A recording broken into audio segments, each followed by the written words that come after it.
سنت، علماء اہل سنت، نعرہ تکبیر، حضرت مفتی ابراہیم مقبولی صاحب قبلہ، تاج کوکن حضرت مفتی ابراہیم صاحب قبلہ، جو ہمارے بہت سارے علماء جو ہم سے جڑے، اور جب ان لوگوں نے یہ دیکھا کہ دارالعلوم امام احمد رضا کا جو فیضان جاری ہوا، یہ پورے ہندوستان ہی پہ نہیں بلکہ افریقہ چلے جائیے، امریکہ چلے جائیے، لندن چلے جائیے، دارالعلوم امام احمد رضا کے جو طلباء یا علماء جو فارغ ہوئے اور جو طالبات فارغ ہوئی عالمات بن کے، پورے افریقہ میں چلے جائیے، لندن میں چلے جائیے، دارالعلوم کی فارغات خدمات انجام دے رہی ہیں، دارالعلوم کے فارغ خدمات انجام دے رہے ہیں۔ بالخصوص کوکن کی جو سرزمین ہے، اس پر جو بالکل بنجر زمین تھی، اور اس کو جو وہاں پر جو اس زمین کو باغ و بہاری عطا کی، وہ بالخصوص مفتی ابراہیم مقبولی صاحب کی ذات ہے۔ علماء نہیں تھے، کوئی نہیں تھا، وہابی اپنا کام کر رہے تھے، ایسی صورت میں شافعی کوکنی بے شمار علماء جو پیدا ہوئے، وہ دارالعلوم امام احمد رضا کی دین ہے۔ یہیں دیکھ لیجئے، میں نے بتایا مفتی عقیب صاحب، مولانا مفتی فیض صاحب، مولانا احمد رضا صاحب، اور یہاں ایسے بے شمار ہے، حافظ ابراہیم پٹیل صاحب، ایسے بے شمار لوگ آپ کو بھیونڈی میں ملیں گے، یہ تو چند میں نے گنائے۔ اسی طرح عالمات ملیں گی جو دارالعلوم امام احمد رضا کا فیضان ہے۔ ایک مرتبہ میری بہن گھومنے گئی کہیں نینی تال یا کہاں، وہاں پر ایک مدرسے میں معلوم پڑا پرنسپل جو ہیں، پرنسپل صاحبہ جو ہیں، وہ دارالعلوم امام احمد رضا کی فارغہ۔ افریقہ میں ایک مولانا آئے، بولے وہاں دارالعلوم امام احمد رضا کی فارغات جو ہے کام کر رہی ہے۔ تو یہ فیضان تھا، اور بالخصوص کوکن کی سرزمین۔ پتہ نہیں کچھ لوگ بولتے ہیں دارالعلوم امام احمد رضا نے کیا کیا ہے، کوکن کے کچھ لوگ، لا حول ولا قوت الا باللہ۔ بہرحال اب تو دارالعلوم میں تخصص فی الادب، یہ سارے شعبہ جات موجود ہے، ایک بڑی لائبریری موجود ہے، تقریباً کروڑوں روپے کی کتابیں اس میں موجود ہے۔ تو یہ ساری خدمات کو دیکھتے ہوئے علماء نے کہا کہ حضور مفتی صاحب کو کوئی ایوارڈ پیش کیا جائے، یہ عقیدت کا ہے، چھوٹے کیا دیں گے، لیکن ساروں کی خواہش یہ ہے کہ کچھ ایوارڈ دیا جائے۔ اس کے بارے میں ایک مختصر سی بات پیش کروں، پھر حضور مفتی صاحب کی بارگاہ میں ایوارڈ پیش کیا جائے گا کہ یادگار اسلاف فاتح کوکن عالم بے بدل حضرت العلام مفتی ابراہیم مقبولی صاحب کی بے مثال دینی خدمات کا ڈنگا ہندوستان کے ساتھ ساتھ دنیا کے کئی ممالک میں بج رہا ہے۔ جامعہ امام احمد رضا کے رتنا گیری کے طلباء و طالبات ہندوستان کے ساتھ دنیا کے مختلف ممالک میں دینی خدمات انجام دے رہے ہیں۔ بالخصوص کوکن کی سرزمین جو ایک عرصے سے قحط الرجال پر اپنے آنسو بہا رہی تھی، اسے حضرت نے اپنی انتھک کوششوں سے گلے گلزار بنا دیا۔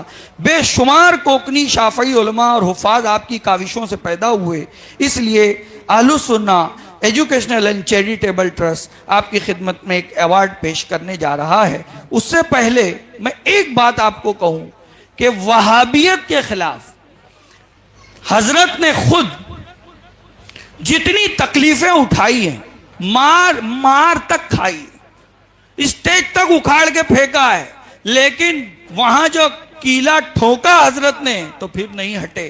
ایک مرتبہ خود ساکھری ناٹے جو کوکن میں ایک گاؤں ہے، ہم لوگ خود وہاں گئے تھے، ایک مناظرہ رکھا وہابیوں نے شری وردھن کے، اور ان وہابیوں نے جب یہ مناظرہ رکھا 10 عالم ہم لوگ وہاں گئے، حضور مفتی صاحب وہاں موجود تھے، 250 300 400 لوگ وہابی جمع ہو گئے وہاں۔ ایک مزار کا معاملہ تھا، وہ توڑنے کی سازش کر رہے تھے یہ وہابی، اور پھر جب ہم لوگوں نے یہ ثابت کیا، دارالعلوم امام احمد رضا کے فارغین وہاں موجود تھے، وہاں جب ثابت ہوا کہ یہ مزار ہے اس کو توڑ نہیں سکتے، تو وہ وہابیوں نے، بدتمیزوں نے حضور کے ساتھ دست درازی کی، یعنی مارنا ماری کرنے کی کوشش کی۔ پھر ہم لوگ وہ گھر سے نکلے، باہر بنگلہ تھا بہت بڑا، لوگوں نے پورا گھیر لیا تھا اس بنگلے کو وہابیوں نے۔ جب باہر نکلے تو سب لوگ مارنے کے لیے آ گئے، ہم لوگ گاڑی میں بیٹھے، کہ کہیں یہ لوگ مار نہ دیں، اور وہ ایک دم جھٹ وہابی، قتل و غارت گیری میں مشہور. ہم لوگ سب گاڑی میں جلدی جلدی بیٹھے، ونگر گاڑی تھی، بڑی گاڑی. ہم لوگ سب بیٹھ گئے کہ اب جلدی نکلو ورنہ یہ حملہ کریں گے.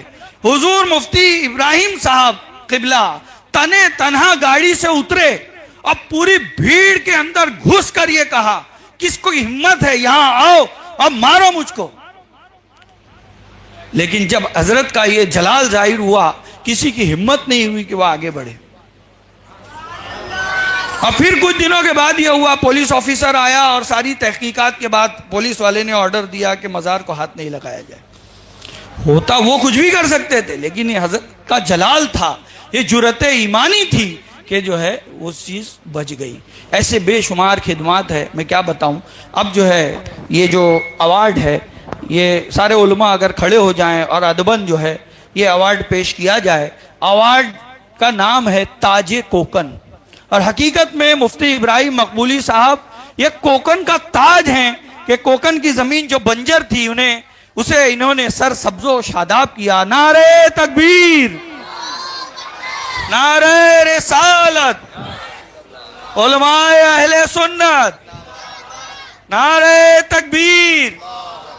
حضرت مفتی ابراہیم مقبولی صاحب قبلہ تاج کوکن، تاج کوکن حضرت مفتی ابراہیم صاحب قبلہ.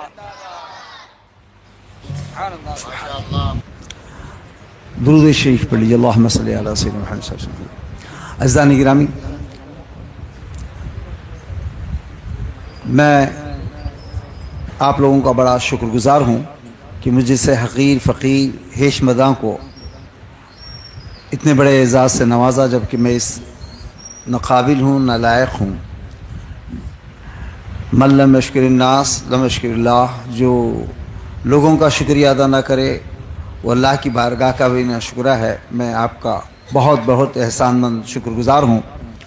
مولانا عامر صاحب نے فرمایا یہاں بہت سارے دارالعلوم محفوظہ کے شہزادے ہیں. یقیناً میں اکیلا ہی چلا تھا جانب منزل، مگر لوگ آتے گئے، کارواں بنتا گیا. مجھے خوشی ہوتی ہے حضرت علامہ مفکر ملت، اسلامک اسکالر، جن کی تقریر سے میں خود متاثر، ماشاءاللہ کیا بولوں، ابھی کچھ بولنے کے لیے وقت ہی نہیں ہے. بہرحال آج سے 18 سال پہلے ایک ادارہ میں نے بمبئی میں قائم کیا تھا، جامعہ رضویہ صفا انگلش اسکول. اس میں بمبئی کے لوکل سیٹھوں کے بچے، میمنوں کے بچے، ماشاءاللہ قاری معین صاحب بھی تھے مثال، 100 بچے پورے حافظ قرآن بنے. باہر کے بچے نہیں، بمبئی کے سیٹوں کے میمنوں کے بچے. اس میں سے 2 بچے سے، ایک عمیر اور حافظ بلال، جو منارہ مسجد میں پہلی تراویح اور دوسری تراویح سناتے ہیں. اور وہ صرف حافظ قرآن نہیں ہے، بلال صاحب سول انجینئر ہیں، عمیر صاحب چارٹرڈ اکاؤنٹنٹ ہیں. ماشاءاللہ ایسے 100 بچے جو حافظ قرآن بنے، اور اس کے ساتھ ساتھ دنیاوی ڈگریاں، ڈاکٹر، لائر، انجینئر اور سول انجینئر وغیرہ وغیرہ. خوشی ہوتی ہے اس ادارے کو دیکھ کر کے. ہمارے جامعہ کے شہزادے بھی ایسی تحریک چلائے ہوئے ہیں کہ علاقے کے بچوں کو جو اسکول پڑھ رہے ہیں وہ مکتب میں آ کر کے صرف مکتب کی تعلیم ہی نہیں، بلکہ قرآن ناظرہ نہیں، بلکہ قرآن کو ازبر یاد کر کے اپنے سینوں میں محفوظ کر رہے ہیں. آج اس بات کی ضرورت ہے.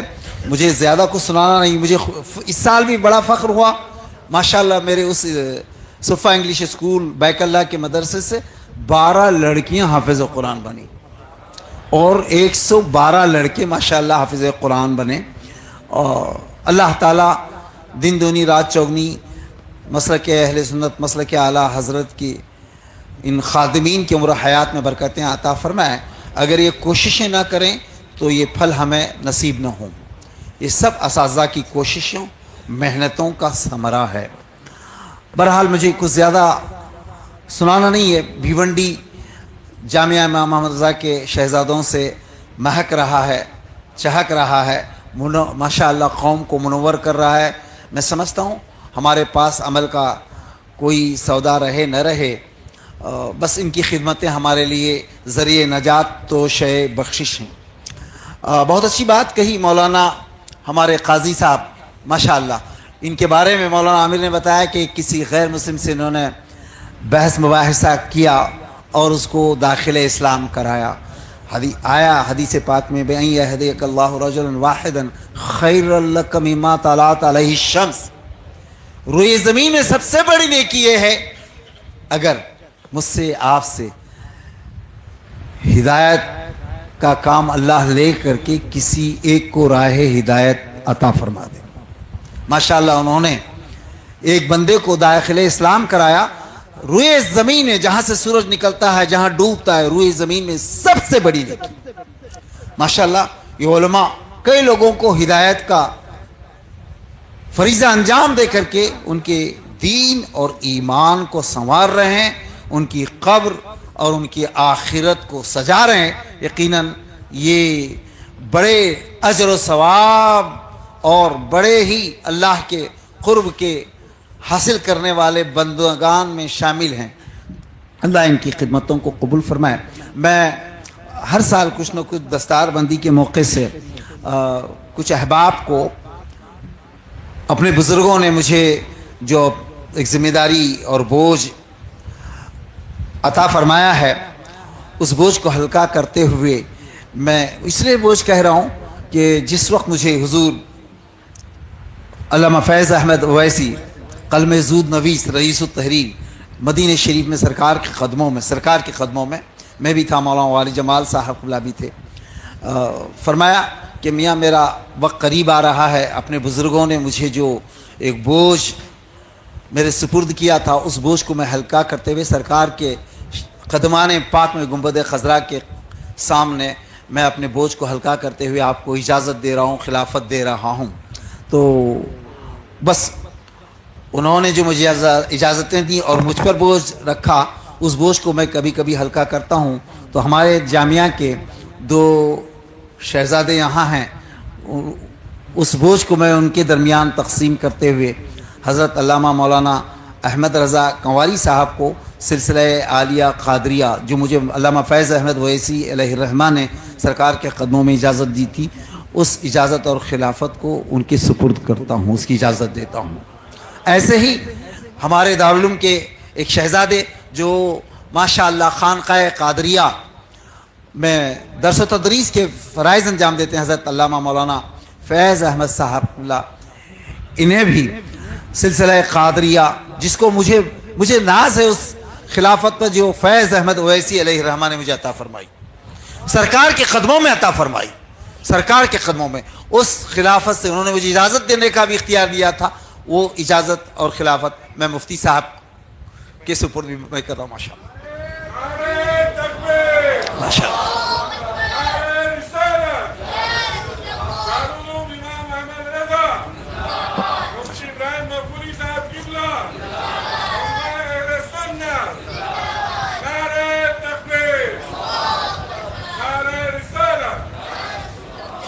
ماشاءاللہ.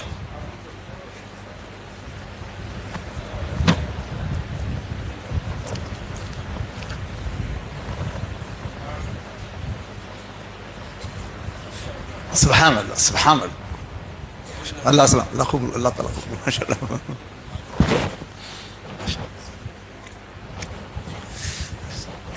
ماشاء اللہ مبارک ہو. اللہ تعالیٰ آپ کے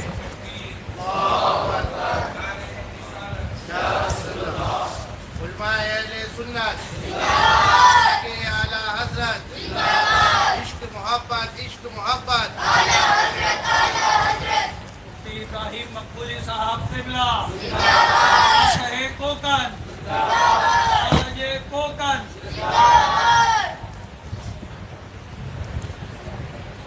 ماشاءاللہ اللہ سلامت. ماشاءاللہ بنگالی پوری کی اس مسجد سے جو مکتب کا کام چل رہا ہے, میں چاہتا ہوں کہ یہ کام پورے ہندوستان کے گوشے گوشے میں پھیلے اور یقیناً یہ مکتبوں کی تعلیم کے ذریعے ہی ہم گھر گھر تک پہنچ سکتے ہیں, مالداروں تک اور سیٹھوں تک, اور علم سے عدم دلچسپی نہ رکھنے والوں کے گھروں تک پہنچ کر کے دین کا, اسلام کا, قرآن کا پیغام. ماشاءاللہ دونوں بزرگوں نے بہت اچھی جامع تقریر کی, علمی تقریر. ویسے تو حضرت کی تقریر تو علمی ہوتی ہے. چند الفاظ ہمارے اظہری صاحب قبلہ نے ارشاد فرمائے, وہ بھی موتیوں کی طرح ماشاءاللہ بڑے, نہ اس میں زیادہ طوفانی تھی نہ بہت زیادہ ولولہ تھا. ٹھنڈے الفاظ میں جو باتیں انہوں نے کی وہ دل میں اتر گئیں. اللہ ان کے عمر و اقبال میں برکتیں عطا فرمائے. ان کے برادر کبیر کو اللہ تعالی رہائی اور آزادی عطا فرمائے, اور ان تماموں سے دین متین کی خدمات لے, اور اس ماشاءاللہ مکتبے کو, مکتبہ اہل سنت کو اللہ تعالیٰ دن دونی رات چوگنی ترقی اور اس کے ارکان کے عمر حیات میں برکتیں عطا فرمائے. وآخر دعوانا الحمدللہ رب العالمین.